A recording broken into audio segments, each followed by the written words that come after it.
For the next 7 weeks, young church sessions will be considering visions for the future. As we come out of lockdown, what sort of world would you like to see and live in? Or are you happy to go back to where we were?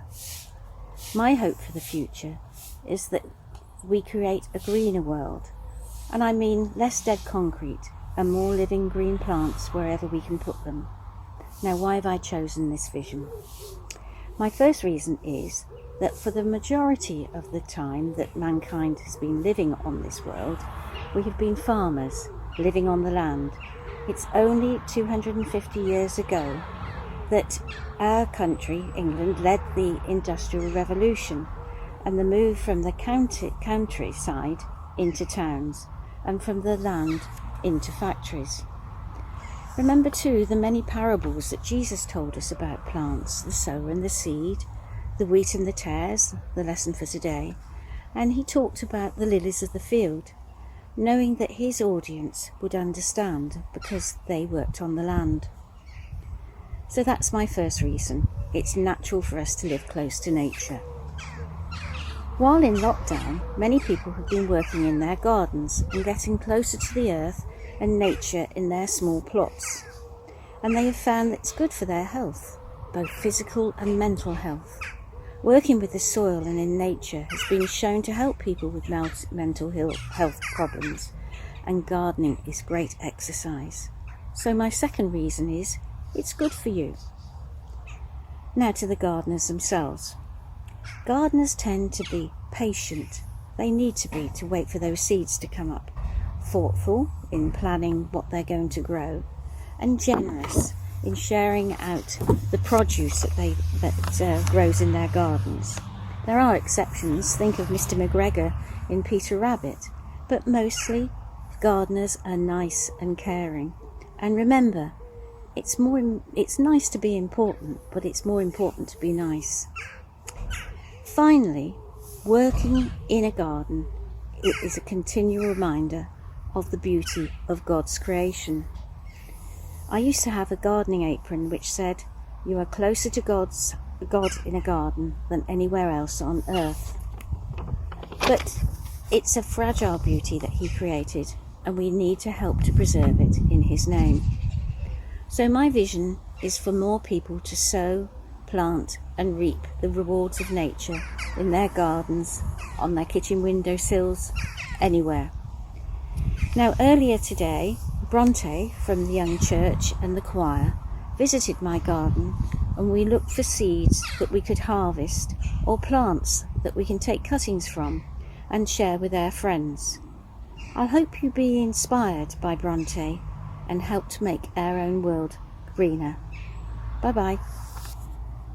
Hello Bronte, thank you for coming to visit me in the garden today. Well, we've had a good tour around. We've been looking at what's in flower, what's getting ready to pick and eat, and we've also been collecting some things which we can plant on for next year, haven't we?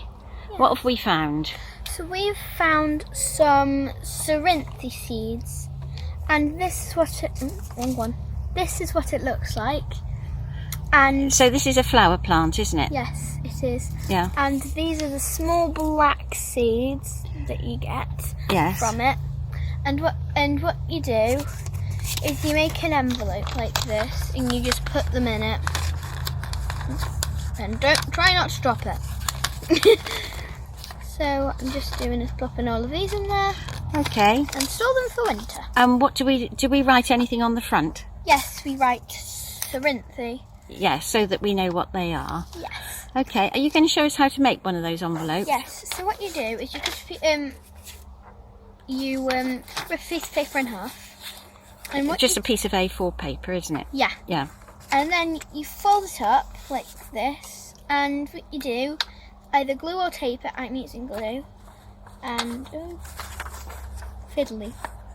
And what you do is you just follow along the lines. So you just glue both the sides together, don't you? Making sure there's no gaps at the bottom for the seeds to escape out of. Yep. And then what I'm going to do is I'm going to write lupin on it. Why are you writing lupin? So I know what it is. Right, have we got some lupin seeds? Yes, this is the lupin seed. Right, and what does a lupin look like? Remind us. They're very beautiful, aren't they? I love this purple though, and the white and yellow.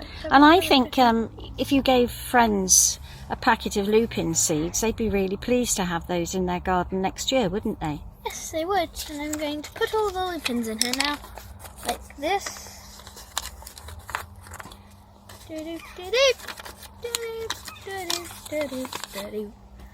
Make sure they don't go near the sides and stick to the glue. Yeah. Okay, so those have to be stored away somewhere warm and dry throughout the winter for sowing in the spring. Yes. What else did we find, Bronte? Did we find some plants that could be planted on? Like we found some foxglove, which is this really soft leaf and it produces. It's really pretty. Yeah. So foxgloves, old foxgloves have lots of baby foxgloves growing around their roots, so you can pick those off and plant them on. Can you show us the roots right at the bottom of that plant? Little tiny roots just coming up, that's right. Mm-hmm. And what else did we find? Something. We found a strawberry plant. Yeah, now strawberries send out suckers with a new plant at the end of it, and we can plant that one up straight away, can't we? Like this. So what have we got there? This is a newspaper pot. Yes. With some soil in it. Right. So we just give that a little bit of water and hey presto, we got a new strawberry plant. Are you going to label that? Yes. Get a popsicle stick and write strawberry on it.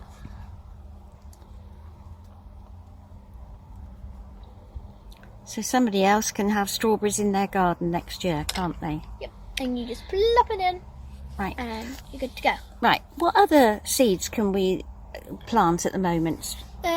You can plant tomato seeds, which yes. are the weird yellow tiny things. Yeah, every tomato has lots of seeds in, don't they? Mm-hmm. And a chili pepper. Chili pepper. Can you show us what sort of plant a chili pepper seeds make? This is what a chili pepper seed makes, and the yellow pepper we have there, which I will magically cut in half. There we go. Very beautiful.